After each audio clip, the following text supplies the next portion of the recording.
जो अक्टोबर मास कौन कि किसी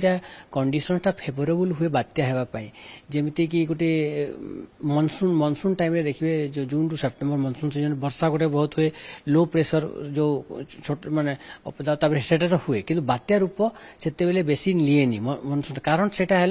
विंड सियर जो कह माने स्ट्रांग विंड तल लेवल स्ट्रांग विंड रहे ऊपर ऊपर ऊपर लेवल भी स्ट्रांग विंड रहे तो विंड सियर टा बहुत हो जाए तो से बहुत हो जाए से मनसून टाइम हुए किंतु जिते अक्टोबर आसी जाए अक्टोबर धीरे धीरे आसी जाए तो जो माने ऊपर लेवल विंड सब इस्टर्ली जेट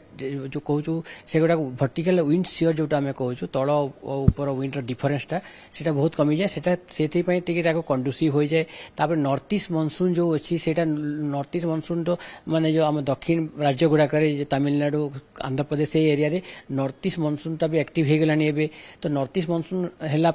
विंड सियर कम है एसएसटी जो सी सरफेस टेम्परेचर अधिक रहे तो सही टाइम अक्टोबर रु तार अक्टोबर नवेम्बर टा फेवरेबल बहुत हो जाए माने बात्या बे ऑफ बंगाल।